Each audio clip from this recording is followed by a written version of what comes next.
नमस्कार मेरे प्यारे साथियों, मैं मनीष कुमार आप लोग का स्वागत करता हूं अपने YouTube चैनल जीएस एनालिसिस पे। मैं आशा करता हूं कि आप सभी लोग अच्छे होंगे, स्वस्थ होंगे। तब आज हम लोग चर्चा करने जा रहे हैं भारत में यूरोपीय कंपनियों का आगमन और उनके स्थापना का क्रम।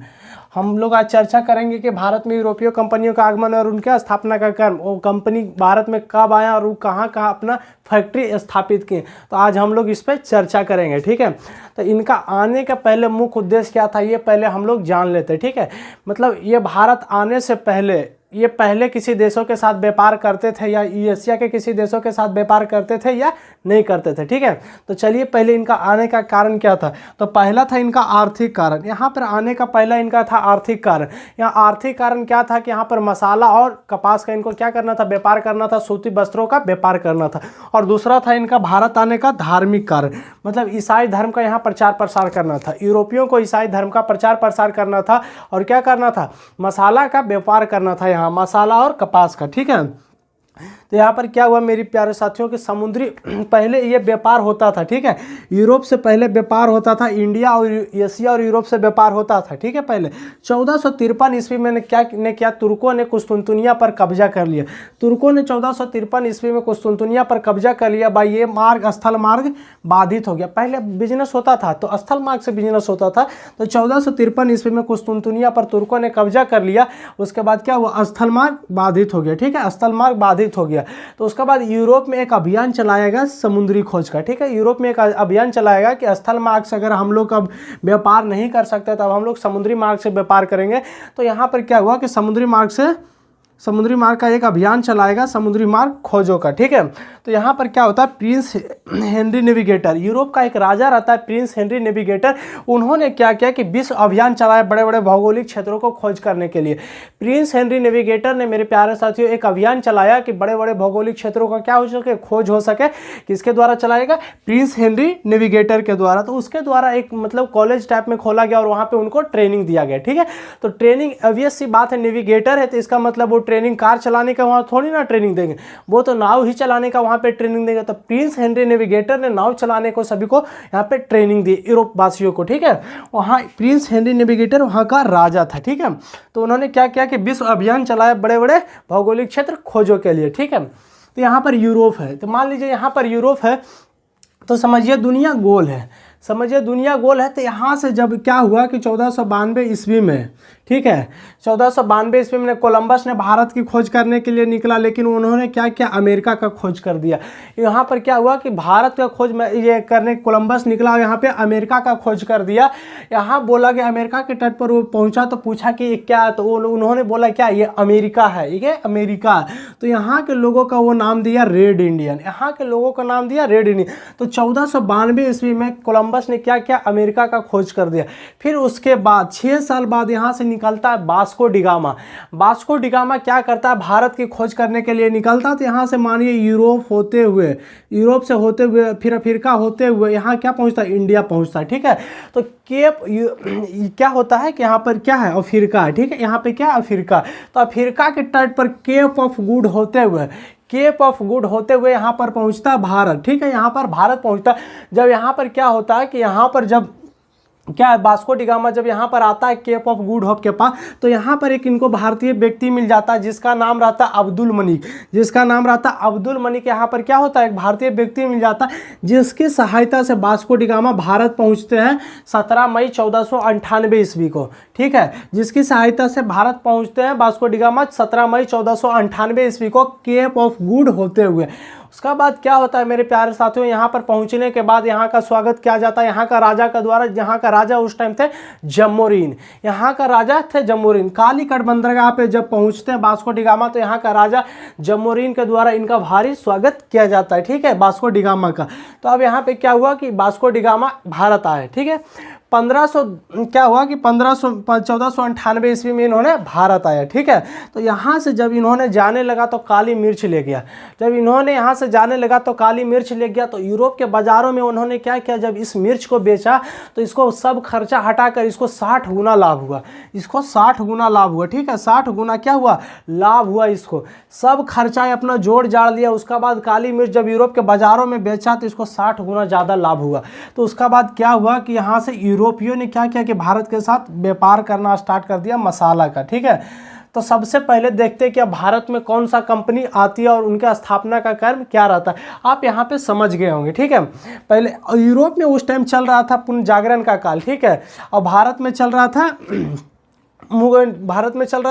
मुगल कालीन का टाइम, ठीक है। यहाँ पर मुगलों का शासन उस टाइम हुआ करता था, ठीक है।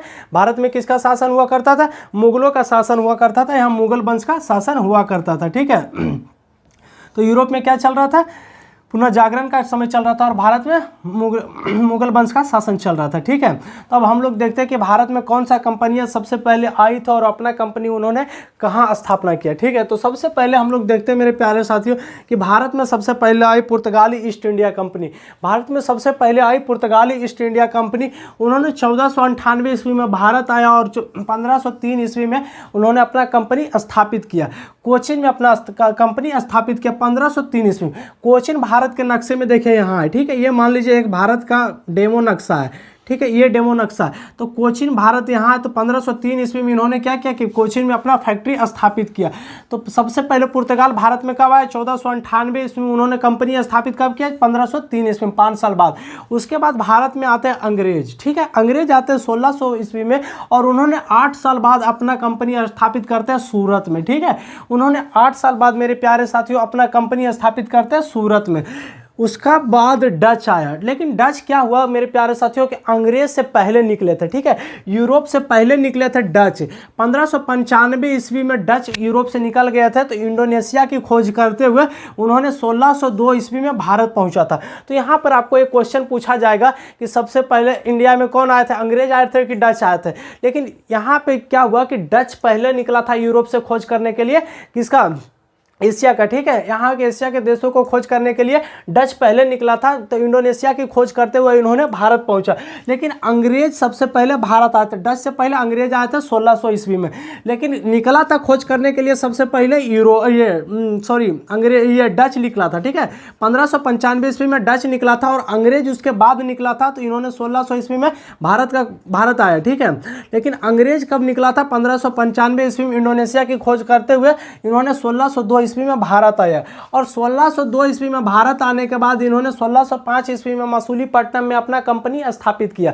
फिर डच यहाँ पर क्या किया कि 1605 ईस्वी में अपना कंपनी मसूलीपट्टनम में स्थापित किया। तो मसूलीपट्टनम यहाँ है। 1605 ईस्वी में इन्होंने क्या किया? अपना कंपनी स्थापित किया, ठीक है। फिर उसके बाद आया फ्रांसीसी 1664 में आते हैं मेरे प्यारे साथियों और उन्होंने सूरत में 1668 ईस्वी में अपना कंपनी स्थापित करते हैं।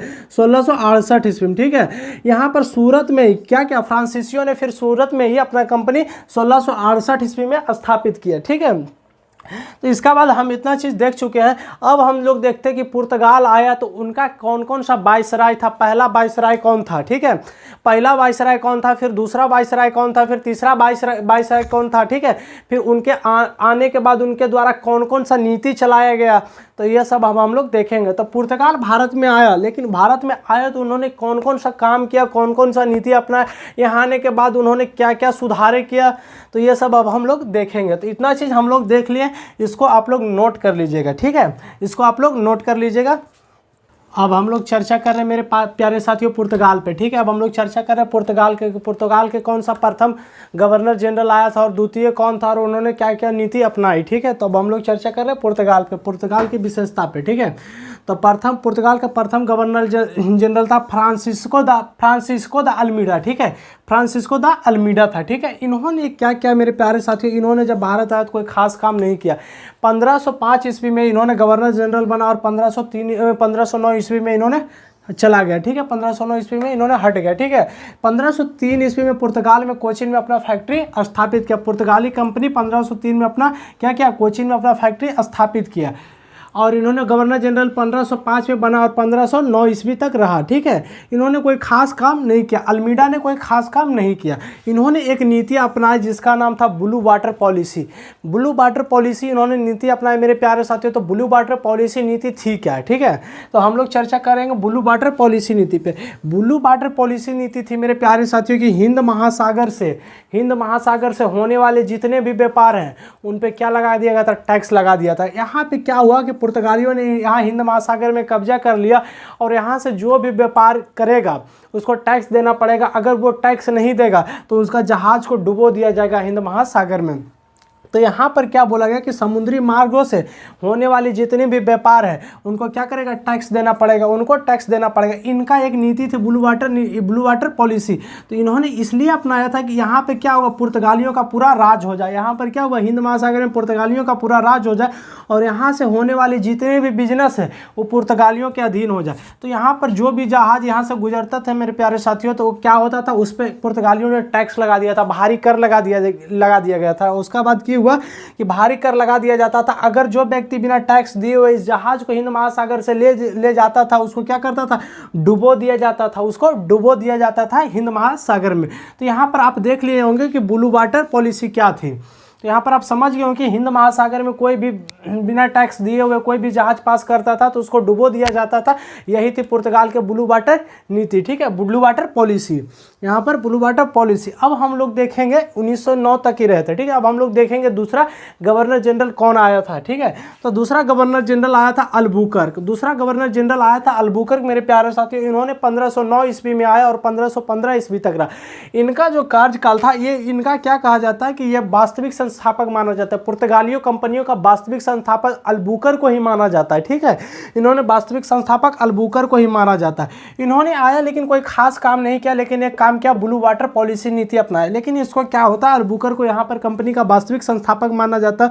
और इन्होंने क्या किया कि जब ये गवर्नर जनरल बना तो इन्होंने क्या किया कि अपना राजधानी कोचीन में स्थापित किया, ठीक है। वहाँ पर अपना राजधानी कोचीन में स्थापित किया इन्होंने, ठीक है।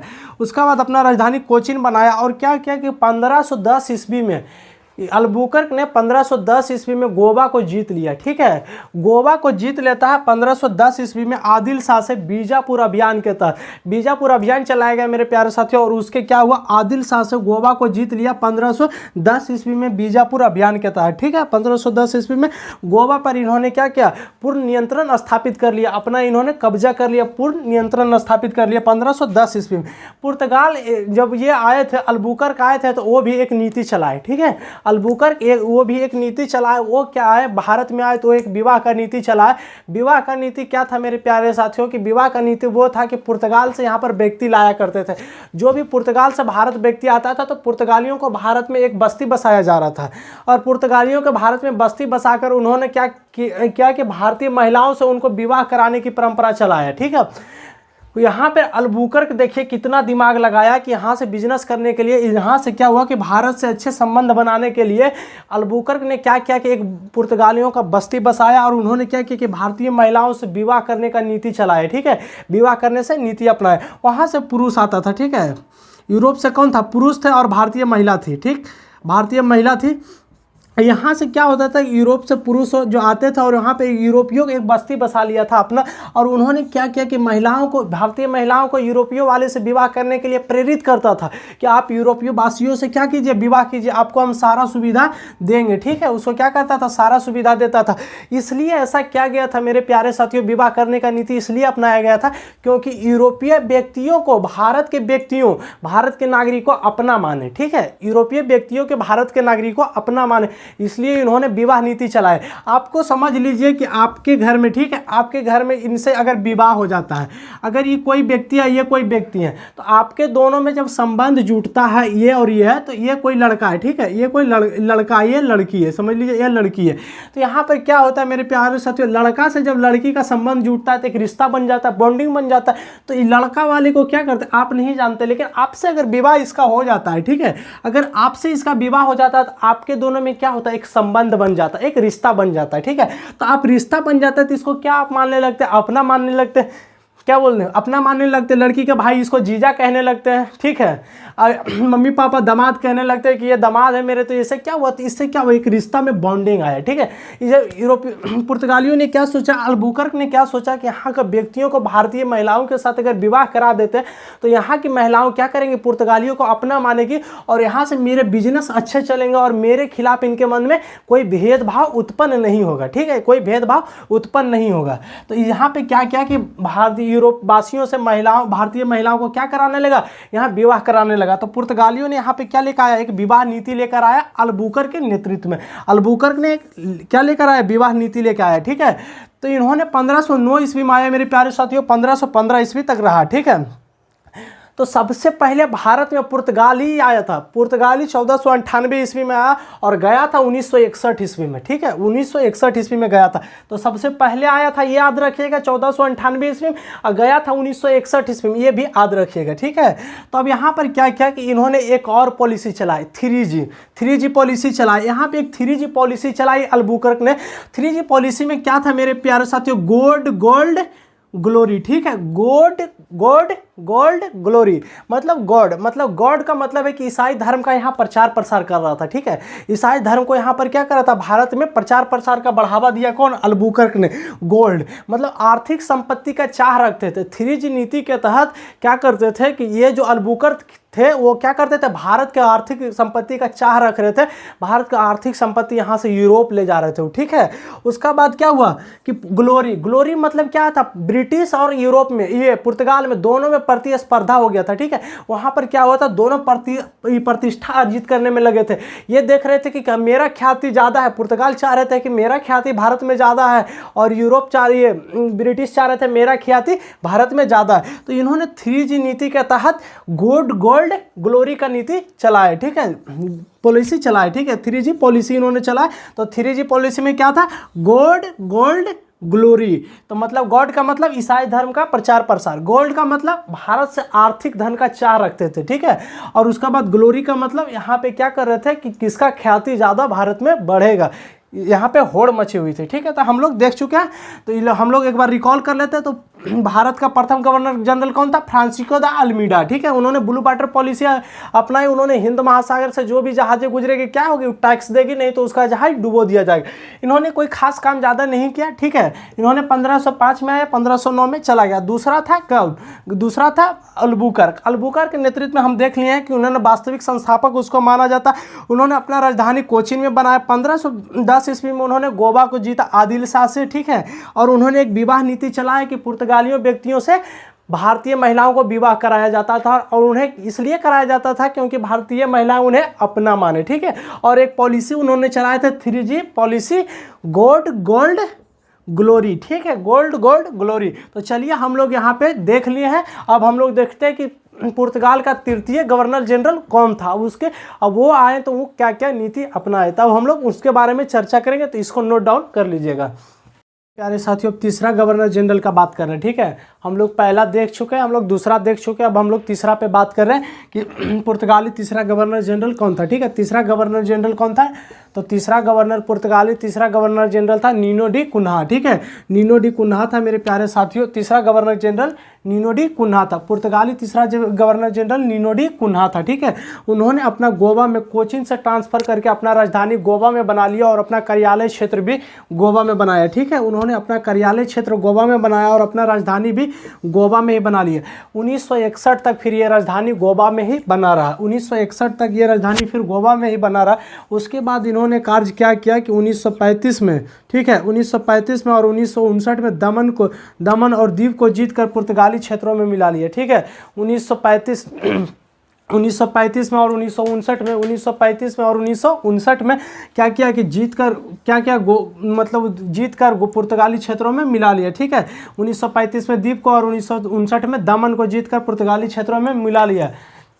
इन्होंने क्या किया मेरे प्यारे साथियों, 1535 में इन्होंने क्या किया, दीव को जीत लिया, 1559 में दमन को जीत लिया। और दमन को जीत कर क्या किया कि अपना ये पुर्तगाली क्षेत्रों में जीतकर पुर्तगाली क्षेत्रों में मिला लिया, ठीक है। कब जीता, तो 1535 में दीव को जीता, 1559 में दमन को जीता। तो भारत में प्रिंटिंग प्रेस का जनक भी किसी को माना जाता है, पुर्तगाल को ही माना जाता है। भारत में प्रिंटिंग प्रेस का जनक पुर्तगाल को ही माना जाता है, ठीक है। और भारत में जब पुर्तगाल आया तो यहाँ से कुछ फल लाया, पुर्तगाल से कुछ फल लाया और यहाँ पर उसका बीज बोया और उस कौन कौन सा फल लाया वो हम देखते हैं। वो अनानास का फल लाया और पपीता का और गन्ना का फल लाया, ठीक है। गन्ना जिसको हम लोग बोलते हैं केतारी, ठीक है, जिसको हम लोग केतारी का जूस पीते हैं, गन्ना। तो उन्होंने फल कौन कौन सा लाया, अनानास लाया, पपीता लाया और गन्ना लाया। तो हम लोग क्या देख रहे हैं, तीसरा गवर्नर जनरल को एक बार रिकॉल कर लेते हैं। तो पहले तीसरा गवर्नर जनरल कौन था, नीनो डी कुन्हा। तीसरा गवर्नर जनरल कौन था, नीनो डी कुन्हा। उन्होंने अपना कार्यालय और राजधानी कहाँ बनाया, गोवा में बनाया। उन्होंने अपना कार्यालय और राजधानी कहाँ बनाया, गोवा में। और कब तक बना कर रहा है, 1961 तक वो बना रहा है, ठीक है। जब तक पुर्तगाली भारत से चला नहीं गया तब तक वो बना रहा है। 1535 में उन्होंने दीव को जीता और 1559 में उन्होंने दमन को जीतकर पुर्तगाली क्षेत्रों में मिला लिया। उन्होंने क्या किया, 1535 में दीव को जीता और 1559 में दमन को जीता और उन्होंने क्या किया, पुर्तगाली क्षेत्रों में मिला लिया। और क्या क्या, भारत में प्रिंटिंग प्रेस का जनक, हाँ, फिर भारत में प्रिंटिंग प्रेस का जनक किसको माना जाता है, पुर्तगाल को ही माना जाता है। जो प्रिंटिंग प्रेस का काम है मेरे प्यारे साथियों, वो भारत में पुर्तगाल ही लाया था, ठीक है, पुर्तगाल ही लाया था। तब हम लोग एक बार रिकॉल कर लेते हैं शुरू से अंत तक। तो पहला गवर्नर जनरल कौन था यहाँ पे ये पहला कंपनी कब स्थापित किया, 1503 ईस्वी में, ठीक है। पहला बार कंपनी कब स्थापित किया, 1503 ईस्वी में। उसका बाद पहला गवर्नर जनरल कब बना, तो 1505 ईस्वी में बना और 1509 ईस्वी तक रहा। फिर दूसरा गवर्नर जनरल, हाँ, पहला क्या नीति था उसका, पहला क्या था कि ब्लू वाटर पॉलिसी वो चलाया था। फिर दूसरा 1509 में बना और 1515 तक बोल रहा है, ठीक है। वो क्या चलाया, विवाह नीति चलाया था कि भारतीय महिलाओं से क्या किया जाए, पुर्तगालियों पुरुषों को विवाह किया जाए और उन्हें क्या मानेंगे, भारतीय महिलाएं उन्हें अपना मानेंगी, ठीक है, पुर्तगाल वासियों को, ठीक है। और तीसरा गवर्नर जनरल था नीनो डी कुन्हा। उन्होंने क्या किया, गोवा और दमन को जीतकर क्या किया, अपने पुर्तगाली क्षेत्रों में मिला लिए, ठीक है। तो यहाँ पर क्या होता है दोस्त, मेरा वीडियो खत्म होती है। यहाँ पर क्या होता है कि क्लास खत्म होती है। अगर वीडियो अच्छा लगा तो लाइक करें, शेयर करें और चैनल को सब्सक्राइब कर लें और बेल आइकन को दबा लें। अगले वीडियो की आने वाली नोटिफिकेशन आपको मिलता रहे। चलिए, थैंक यू।